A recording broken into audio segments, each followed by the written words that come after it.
In the archives of history, few figures shine as brightly as Queen Isabella, a sovereign whose legacy echoes through the ages. Born in 1451, in the heart of Castilla, Isabella emerged from a chaotic background. With unwavering resolve, she united a fractured realm, joining forces with Fernando of Aragon to create a Spain that would stand as a beacon of Catholicism.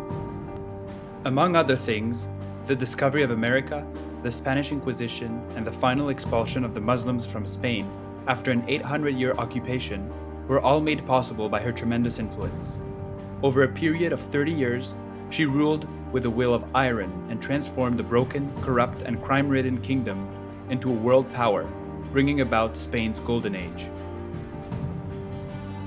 I will cover her eventful life, breaking down the video into 7 parts: the ascension to the throne, the war with Portugal, the crackdown on crime, the Spanish Inquisition, the conquest of Granada, the discovery of America, and the end of her life.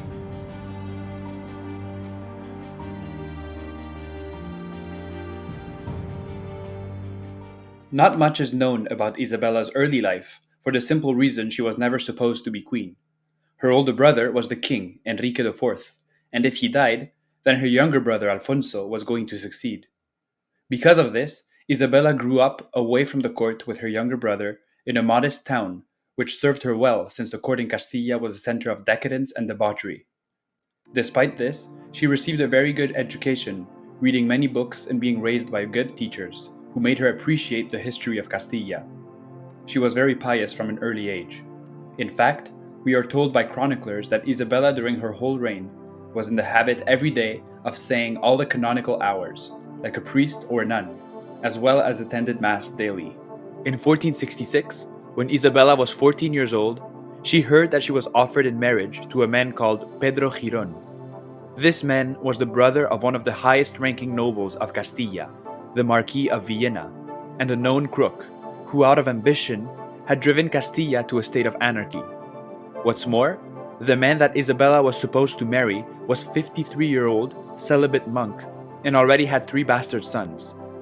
Even the Pope, Paul II, gave a dispensation for the marriage to go through. Isabella was completely opposed to marrying him, but she had no one to help her. Chroniclers of the time recount that Isabella fasted and prayed non-stop in the days preceding the wedding, so that God might prevent it. Suddenly, a couple of days before the wedding, the monk fell gravely ill and died, cursing God with his last breath.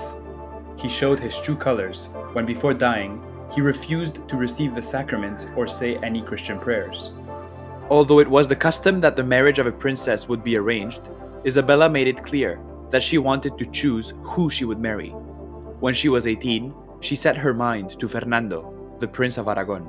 This marriage was desirable for her and for the Kingdom of Castilla because it could unite Castilla and Aragon into one nation with common blood, language, and traditions.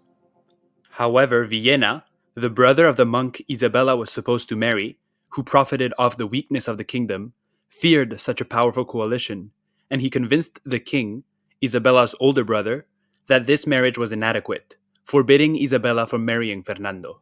Because of this, Fernando traveled to Castilla in disguise, with a small caravan of merchants, through the small villages to marry Isabella.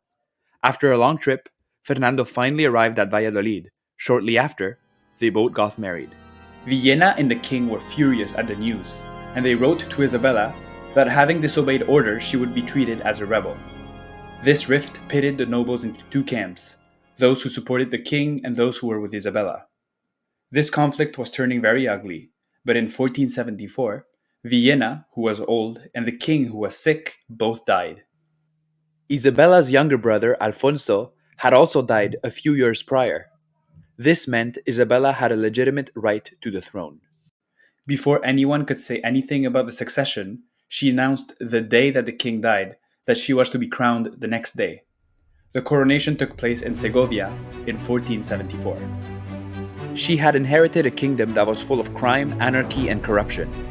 The first thing she did as queen was to appoint her chief ministers, surrounding herself with the most honest advisors, which was pretty difficult to find in those days.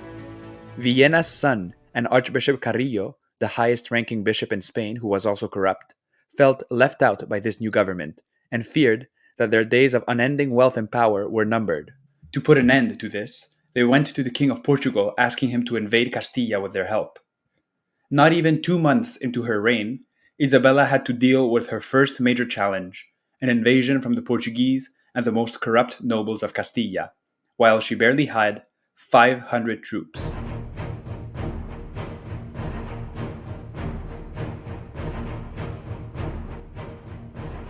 At once, Isabella sent a letter to the King of Portugal and to Archbishop Carrillo, imploring them not to destroy peace between both kingdoms.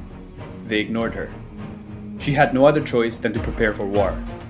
An army of 20,000 men had crossed from Portugal to Extremadura. Fernando and Isabella, each in separate ways, rode from town to town appealing to the people's patriotism against the invader. Tireless, constantly on horseback, she rode hundreds of miles over cold mountains to plead with lukewarm nobles for some aid. Her effort bore fruit, and the people who loved her came to her help. She found herself at the head of a small army, and she met with Fernando and his army at Valladolid. They were 42,000 men in total, but over half of them were basically people they picked off the street or from jail. There was no time to be meticulous. Meanwhile, Toro and Zamora had fallen to the Portuguese. Isabella had no money to fund the war. As a result, Cardinal Mendoza proposed a crazy solution. The church could lend her half of the silver treasures to melt into money with no other guarantee to be repaid than Isabella's word. In fact, Isabella made sure to repay everything within 3 years. The leader of Burgos had now gone over to the enemy. Fernando had to act quickly. After many skirmishes with the Portuguese, the tide turned. Burgos was recaptured by Fernando. The Portuguese offered a 15-day truce, to which Fernando replied, "Not an hour." The decisive battle was the Battle of Toro. The fighting was desperate, and after 3 hours, still there seemed to be no sign of a winner. It was only towards the end of the day that the Portuguese troops started retreating, and once it was dark, it was clear Fernando won the battle. Although the war with Portugal lasted 2 more years, this battle permanently shifted the initiative. When Isabella heard the news, her secretary tells us, Isabella called upon all the clergy of the town to join in a great procession, in which she went barefoot from the royal palace where she was to the monastery of St. Paul, which was outside the town, giving thanks to God with great devotion for the victory.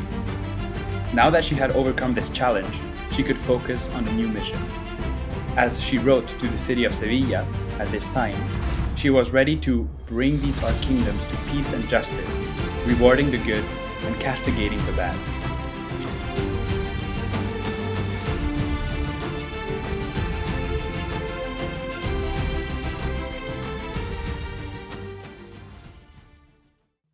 After the war against Portugal, Isabella assembled the Cortes. When she inquired about the state of her kingdom, she was told, no one paid his debts if he didn't want to. The people were accustomed to all disorders, and the citizens and laborers and peaceful men were not masters of their own property, and had no recourse to anybody for the robberies and acts of violence they endured. Each man would willingly have given half his goods if he could purchase security for himself and his family. As a solution, the Cortes decided to install a police force named Holy Brotherhood. Isabella made sure that this police force would be no joke. The least serious penalty a criminal could expect was the loss of an ear or a hand. A thief was relieved of one of his feet to make sure that he would never steal again. The most serious penalty was death. This police force was optional and was only enforced if a town was willing to fund it. From the very beginning, the institution was popular among the poor. It was their only protection. To make sure that justice was served, Isabella herself sentenced many criminals in person. She would ride into a town with a troop and announce that she would hold court to show how justice had to be administered. In only a few months, Isabella's court filled the criminals with terror. The first famous case of this time was the conviction of Álvaro Yáñez, a high-ranking noble. It was found that he had forged official documents with the help of a scribe, whom he later killed. He pleaded guilty, but he offered Isabella a huge amount of money to commute his sentence. Although many advised Isabella to take the bribe, she ordered Yáñez to be executed. Not only that, but she forbade anyone to confiscate his money, but rather, she ordered for his wealth to be distributed among the family. This case is a good example of Isabella's ruthlessness in her pursuit of justice. Against the advice of her council, it was common for her to ride with very little protection to a city that had riots to restore order.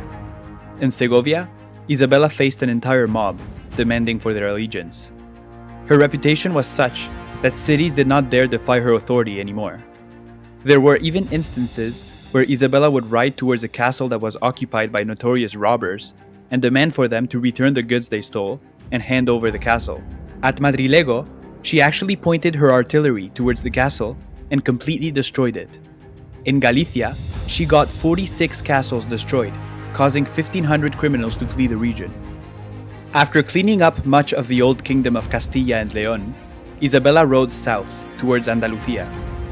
In 1477, she finally entered the largest city in the realm, the ancient and famous city of Sevilla. This was also the most diverse city in the kingdom, with a huge population of Jews and Moors. The people that held the most influential positions and owned the most valuable property in Sevilla were all conversos, which means they were converts from Judaism to Christianity. Many Christians questioned the conversos in their beliefs, saying that they pretended to be Christian in order to attain high positions. On top of that, Sevilla had a busy slave market, where Moors and blacks from Africa were bought and sold. Isabella was completely opposed to this, and she immediately sensed that she would have to give Sevilla her full attention, demanding detailed reports on the conditions of the city. What she heard were all sorts of stories about murder, arson, rape, sodomy, blasphemy, and robbery that went unpunished. She also heard from her Christian advisors that the laxity in morals was due to the conversos who had given up Judaism without sincerely accepting Christianity. Many violent mobs would attack conversos, and ugly conflicts were common occurrences in Sevilla. The next day, Isabella set up her judgment seat in the main hall of the Alcázar. She announced that every Friday she would hold an audience to which the citizens of Sevilla could walk in and complain to obtain justice. During the next 2 months, Sevilla received all day Friday the poor and oppressed, listening to their petitions. Many goods were restored to their original owners, and a big number of murderers and other major criminals were hanged. Isabella spared no one she considered guilty. Numerous historians of the time described their shock at how severe Isabella was. The chronicler Pulgar says that she was much loved by the good and feared by the evil. Wrongdoers, who had not even been accused yet, were so terrified that by night, 4,000 of them fled from the city within a week. There were so many criminals that needed to be executed that the Bishop of Cadiz implored her to have a little mercy. Isabella knew when to listen, and she accepted by proclaiming a general amnesty for all past crimes, except for one, the crime of heresy. After cleaning up Sevilla, she continued to ride from castle to castle. Mariscal Saavedra, a noble that refused to submit to her, had his castle besieged by Isabella for 40 days before it was finally captured. Then, after capturing the castle, 22 captives who were notorious felons were hanged. After solving most of the crime, Isabella had to deal with the economic problem, as Castilla was virtually bankrupt. Isabella saw that one of the roots of the problem was that the previous king had given away all sorts of land to nobles in order to keep them happy. When this became clear, Isabella and Fernando wrote to all the landowners who had received additional land during the previous reign and asked for them to write a statement on how they had obtained the land.